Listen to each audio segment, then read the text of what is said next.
نبی کریم صلی اللہ تعالی علیہ وآلہ وسلم کی جو سنتیں ہیں وہ دو قسم کی ہیں، ایک سنن ہدا اور دوسری سنن زوائد۔ سنن ہدا مطلب جنہیں سنت مؤکدہ کہا جاتا ہے، یہ وہ سنتیں ہیں کہ جو اللہ کے نبی صلی اللہ علیہ وسلم نے ہمیشہ ادا کی، لیکن کبھی کبھار بیان جواز کے لیے نے ترک بھی کیا، یعنی چھوڑ دیا۔ یا سنت مؤکدہ وہ سنتیں ہیں کہ جن کے کرنے کی نبی کریم صلی اللہ علیہ وسلم نے تاکید فرمائی، لیکن چھوڑنے کی رخصت بالکل بھی ختم نہ فرمائی۔ شریعت مطہرہ میں اس کے کرنے کی تاکید ہے، یہاں تک کہ بلا عذر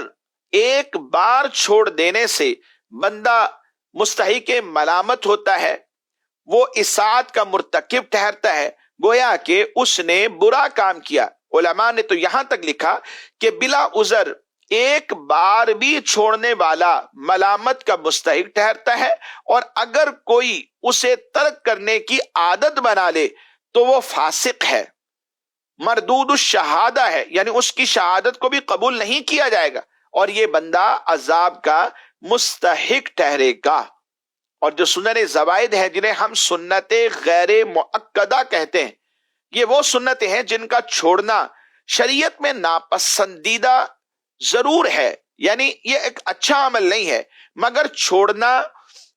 اتنا برا نہیں کہ اس پر کوئی وعید یا یہ کہا جائے کہ چھوڑنے والا بندہ یہ گناہگار ہے، چاہے نبی پاک صلی اللہ تعالی علیہ وآلہ وسلم نے ان پر ہمیشہ عمل فرمایا ہو یا عمل ہمیشہ نہ فرمایا ہو، ان پر کرنے میں ثواب ملتا ہے، یعنی عمل کریں، یہ اگر پڑھ لیں تو ثواب ہے، اور اگر چھوڑ دیتے ہیں چاہے وہ عادتاً ہی کیوں نہ ہو تو اس پر ملامت یا کوئی گرفت، کوئی پکڑ یا کوئی گناہ نہیں ہوتا۔ یہ سنت غیر مؤکدہ کا شرعی حکم ہے جو علماء نے اپنی کتابوں میں ذکر کیا ہے۔